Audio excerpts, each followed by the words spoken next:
नमस्कार, आप सभी का स्वागत है my soul growth with God में। वीडियो में आगे बढ़ने से पहले चैनल को लाइक, शेयर एंड सब्सक्राइब जरूर कर लीजिए। आज की कथा हम आपके लिए लेकर आए हैं सावन मंगलवार माँ गौरी व्रत कथा। मंगलवार व्रत कथा शुरू करने से पहले इस व्रत की पूरी विधि जान लेते हैं। तो आइए वीडियो को शुरू करते हैं। यह व्रत श्रावण मास में जितने मंगलवार आते हैं उस दिन गौरी जी का पूजन किया जाता है। यह व्रत केवल कन्याओं तथा महिलाओं को ही करना चाहिए। पूजन से पहले स्नान करें। एक पाटे पर लाल और सफ़ेद वस्त्र बिछाकर सफ़ेद कपड़े पर चावल की 9 तथा लाल कपड़े पर गेहूं की 16 छोटी छोटी डेरियां बनाएं, जिसे षोडश मातृका कहते हैं। उसी पटे पर थोड़े चावल रखकर गणेश जी की मूर्ति तथा गेहूं रखकर एक जल का कलश भरकर रखें। आटे से बना चौमुखा दीपक जलाएं, अगरबत्ती भी जलाएं। कलश पर मिट्टी से मंगला गौरी की मूर्ति बनाकर रखें। सर्वप्रथम गणेश जी का पूजन, फिर कलश तथा दीपक का पूजन करें। षोडश मातृका का पूजन करके मंगला गौरी की मूर्ति को जल के छींटे, फिर पंचामृत के छींटे दें। जल के छींटे देकर विधिवत पूजन सामग्री से पूजन करें। याद रहे कि मूर्ति का श्रृंगार करना ना भूलें तथा गणेश जी को जनेऊ अवश्य चढ़ाई जाती है। एक सकोरे में आटा भरकर उस पर सुपारी रखें तथा जो दक्षिणा देना है वह आटे के अंदर रखें। पंचमेवा तथा लड्डू का भोग लगाकर कथा सुने एवं आरती करें। मंगला गौरी माता की पौराणिक व्रत कथा। तो आइए भक्तों, चलिए कथा की तरफ बढ़ते हैं। एक गांव में एक साहूकार अपनी पत्नी के साथ रहते थे। वे धनवान और सुखी थे, परंतु उनको कोई संतान नहीं थी। बस यही दुख उनके मन को कचोटता रहता था। एक दिन साहूकार के घर पर एक साधु आया। उनका खूब आदर सत्कार किया और अपनी व्यथा सुनाई। उन्होंने मंगलवार को पार्वती जी की पूजा करने तथा व्रत रखने को कहा। श्रावण माह के पहले मंगलवार से सेठानी ने पार्वती जी की पूजन करना प्रारंभ कर दिया। उस दिन वह व्रत भी रखती। कई महीनों तक उसने व्रत एवं पूजन किया। उसके भक्ति भाव से माँ पार्वती जी प्रसन्न हो गई। एक दिन साहूकार को स्वप्न आया कि जिस आम के वृक्ष के नीचे गणेश जी बैठे हों, उस आम के वृक्ष का फल तोड़कर तेरी पत्नी को खिला दे तो अवश्य ही पुत्र रत्न की प्राप्ति होगी। अब तो साहूकार ऐसे आम के वृक्ष को ढूंढता फिरा। एक दिन उस ऐसा आम का वृक्ष दिखाई दे दिया। तब फल तोड़ने के लिए उसने पेड़ पर पत्थर मारे। आम का फल तो प्राप्त हो गया, परंतु गणेश जी को पत्थर लग जाने से उन्होंने श्राप देते हुए कहा, हे स्वार्थी मनुष्य, तूने अपने स्वार्थ के कारण मुझे चोट पहुंचाई है। अंत तुझे भी एक ऐसी ही चोट लगेगी।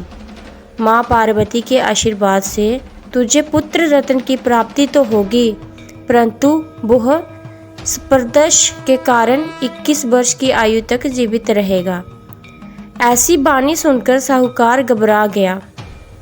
उस साहूकार ने आम का फल अपनी पत्नी को खिला दिया, परंतु गणेश जी के श्राप देने वाली बात नहीं बतलाई। 9 माह बाद एक सुंदर बालक का जन्म हुआ। उसका नाम मनु रखा गया। उन्होंने मनु के लाड प्यार में कोई कमी नहीं रखी। धीरे धीरे मनु 20 वर्ष का हो गया। वह अपने पिता के साथ व्यापार करने जाता। एक दिन व्यापार करके लौटते समय दोनों पिता पुत्र भोजन करने के निमित्त एवं गांव के पास तालाब के किनारे पेड़ की छांव में बैठ गए और भोजन करने लगे। उस गांव की 2 लड़कियां उस तालाब पर कपड़े धोने आई। वे लड़कियां नवयौवना की भांति हंसमुख, फुर्तीली एवं उच्च स्वय घर की प्रतीत हो रही थी। कपड़े धोते समय वे आपस में वार्तालाप करती जाती। उनमें से कमला ने कहा, क्यों री मंगला, तुझे याद है मैं कब से मंगलवार को मंगला गौरी का व्रत करती हूँ। अब तो अगले मंगलवार व्रत का उद्यापन भी करूँगी। इस व्रत के करने से मुझे मेरे मन लायक पति मिलेगा और सुख चैन से रहूँगी। कहते हुए कमला ने आगे कहा, मंगला तू भी अगले साल श्रावण मास से पहले मंगलवार से व्रत करना चालू कर देना, तो तुझे भी मनपसंद वर मिलेगा। इस व्रत को करने से पति की आयु भी बढ़ती है। तब तो मंगला भी व्रत करने के राजी हो गई। पेड़ के नीचे भोजन करते समय वे दोनों पिता पुत्र उन लड़कियों की बातचीत सुन रहे थे।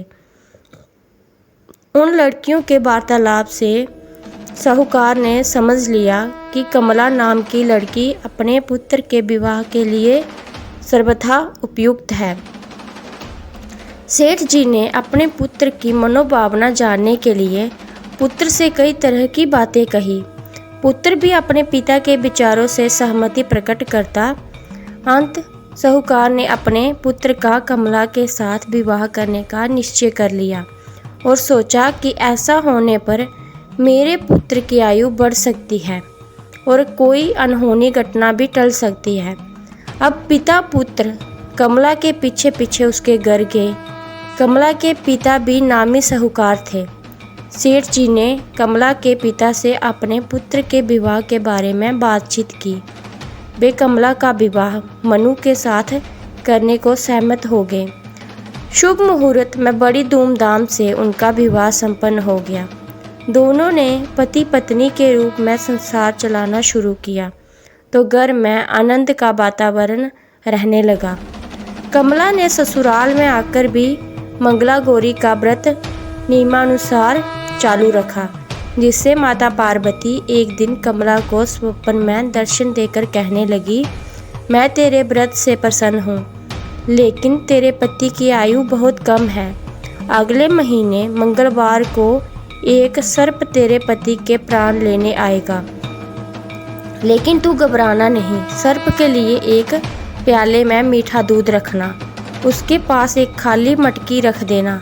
सांप दूध पीकर अपने अपने आप मटकी के अंदर बैठ जाएगा। अब तू जल्दी से उस मटकी का मुंह कपड़े से बांध देना और उसे जंगल में छोड़ देना। इससे तेरे पति के प्राण बच जाएंगे। अब मंगलवार का दिन आया। कमला ने किसी को कुछ नहीं बताया और माता पार्वती के कहे अनुसार सारा कार्य कर दिया। माँ पार्वती की कृपा से कमला के पति के प्राण बच गए। इस प्रकार व्रत के प्रभाव से मनु दोषमुक्त हो गया। जब घर लोगों को सारी घटना मालूम हुई तो सबने खुशी मनाई। अब तो चारों ओर कमला का गुणगान होने लगा। गांव की महिलाओं ने कमला से व्रत का विधि विधान पूछा और व्रत करने लगी। कमला ने भी अगले मंगलवार विधि विधान से मंगला गौरी व्रत का उद्यापन भव्य रूप से कराया। ब्राह्मणों को भोजन करा और दक्षिणा देकर उनका आशीर्वाद लिया। मंगला गौरी व्रत 5 वर्ष करके उद्यापन करें। अपनी सामर्थ्य के अनुसार महिलाओं को भोजन करा के सुहाग सामग्री दें।